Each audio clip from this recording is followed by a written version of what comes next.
John chapter 12. Figure out which bookmark I gotta go to.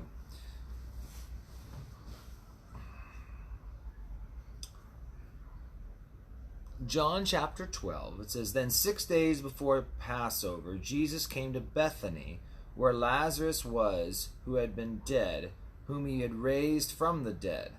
There he made him a supper, and Martha served. But Lazarus was one of those who sat at the table with him. Then Mary took a pound of very costly oil of spikenard, anointed the feet of Jesus, and wiped his feet with her hair. And the house was filled with the fragrance of oil. But one of his disciples, Judas Iscariot, Simon's son, who would betray him, said, Why was this fragrant oil not sold for 300 denarii and given to the poor? This he said, not that he cared for the poor, but because he was a thief and had the money box, and he used to take what was put in it. But Jesus said, Let her alone. She has kept this day for the day of my burial. For the poor you have with you always, but me you do not have always. So, I mentioned before that this isn't all in chronological order. He was kind of going from place to place, bouncing around. You can recall that back when chapter 11, and it says in verse 2, it was Mary who anointed the Lord with the fragrant oil and wiped his feet with her hair. So again, it's not written in strictly chronological order. John was actually the last gospel to be written, and it was written some 60 plus years after all these events took place. John, as a very old man, wrote this letter, and so as he's writing, of course, he says, well, this is the Mary who wipes the oil, and he finishes telling the story of Lazarus, and then he goes and I'm going to tell the story about Mary and the oil. So then he goes on to the next story. And so sometimes when we look at the chronology of things, 6 days before Passover, and then we look at another story, and it can get confusing because there's time breaks in there that can make the order of events confusing if we were trying to find a strict order that was to be followed. And I only say that because none of you probably care, but I know I always used to have issues with some timeline stuff, and I just came to find out that, yeah, there's some things that just, because they weren't written in chronological order, it makes it tough to take the facts and try and place them in chronological order. So, she takes this oil of spikenard, and so this was a costly oil, and some of these perfumes, 300 denarii is what Judas valued it at. 300 denarii is approximately 300 days' wages for the average worker. The average pay was a denarii a day. And so you have to assume 300 days' pay, right? Not working on the Sabbath. That would take 52 weeks out of there. That's 352 days. You only have 8 more to make a year, so a couple of holidays in there. So yeah, you have to assume 1 year of working 6 days a week with only, Sabbath off and a few other holidays. That's how much this thing is worth.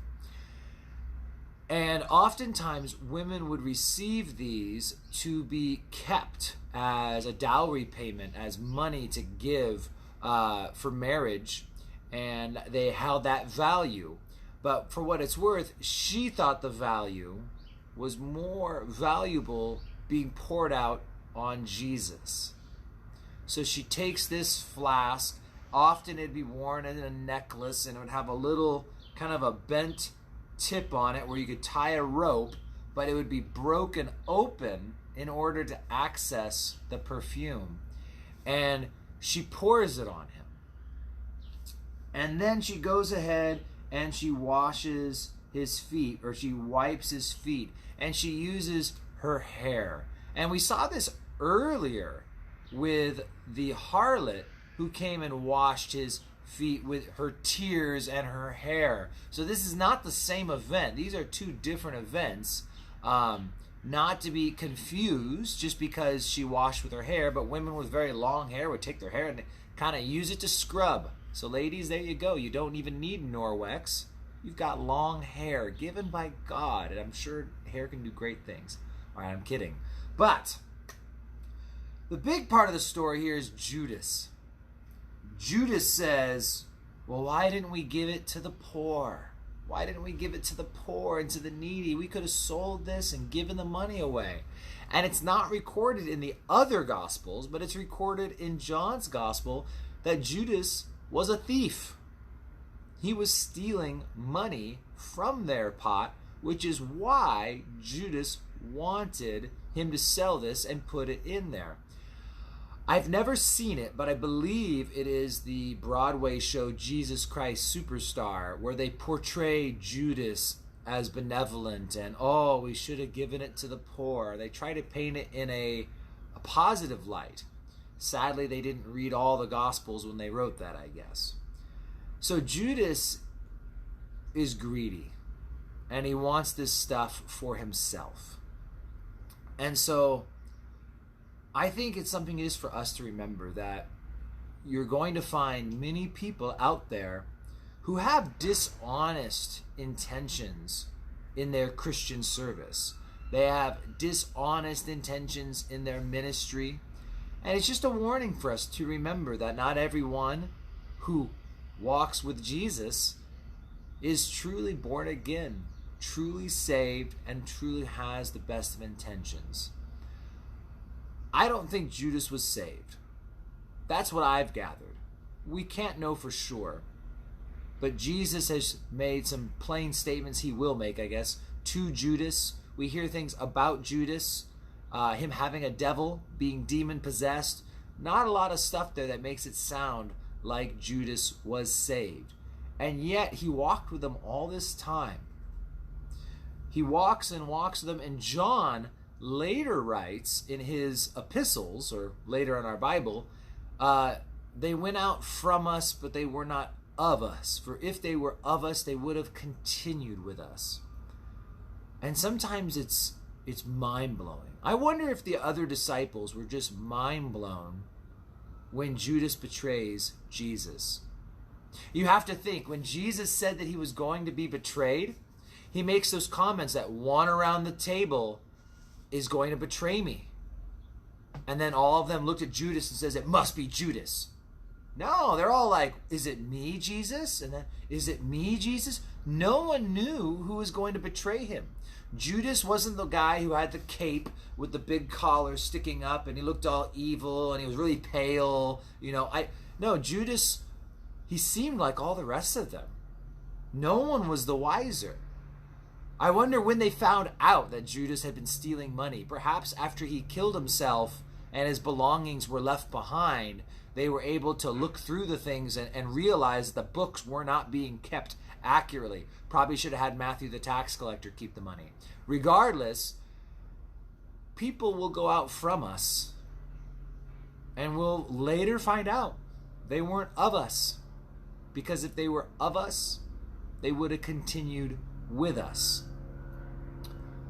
When Jesus tells the parable of the wheat and the tares, Matthew 13, they ask, well, there's all these tares, weeds, bad plants mixed in with the good ones. Should we go and tear them all out? And Jesus says, no, lest you accidentally pull up some of the wheat in the process. And I think that's an important thing to remember, is that sometimes we feel like we want to go and purify the church, and we're going to go and we're going to weed out all those unbelievers and all those people who are halfway and they're not as sold out as we are and they're not as zealous. And I mean, I'm up here, but these guys, they're only right here right now. And people go and they try and fix everyone else's problems. They get into everyone else's business. And as our church covered last Sunday, rather than love covering all sins, they stir up strife. They try and figure out and they try and sanctify everyone else like it's our job to be the Holy Spirit. And what ends up happening? Oh yeah, they might get a few weeds pulled. But at the same time, they might tear up some wheat as well. Now, they can't unsave someone. But maybe someone was struggling and a babe in Christ, and they were fragile, delicate. See, it's the goodness of God that draws us to repentance, the love of God. We go rebuking people and telling them how they need to just stop sinning. And that's not the goodness of God and the love of God that draws us to repentance. That's us trying to pull weeds. And we might dislodge them from our church body. And they may never bear the fruit that they could have borne if they had had the love and care of people around them, supporting them, encouraging them, and building them up. No one knew Judas was a weed. And Jesus didn't oust him as a weed. He just let him grow up with the rest of them, and eventually it panned out.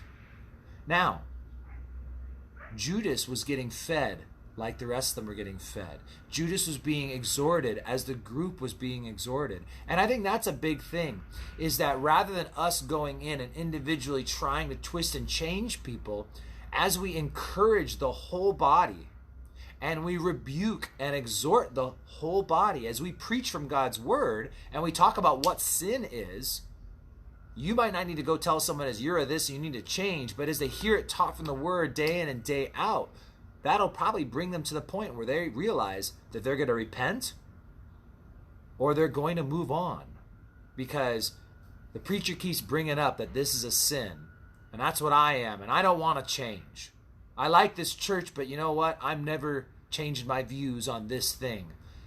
And eventually they leave, and we find out that they were not of us because they did not continue with us. I will just say in closing, just because someone leaves doesn't mean they weren't saved or this or that. People leave churches for all sorts of different reasons. Many times because the church is not a good church. That's a definite reason. Or maybe they are just immature believers and God would like to do a work in them, but they don't want the work done in them. And so they move to a church that doesn't push them as much or ruffle their feathers. But there's Judas for you. Obviously, we'll be seeing more of Judas after we get through the Holy of Holies of the New Testament, chapters 14 through 17, which is great stuff. Or we'll see Judas, I guess, right before that, and then we'll see him after that in the Garden of Gethsemane. So, there you go. Judas, he went out of us because he was not of us. He was a thief, and he was sneaky, and he looked just like everyone else in the church. So, let's keep drawing people to repentance by God's goodness and the faithful teaching, sharing, and encouraging of God's word. God bless you guys, and I will see you tomorrow.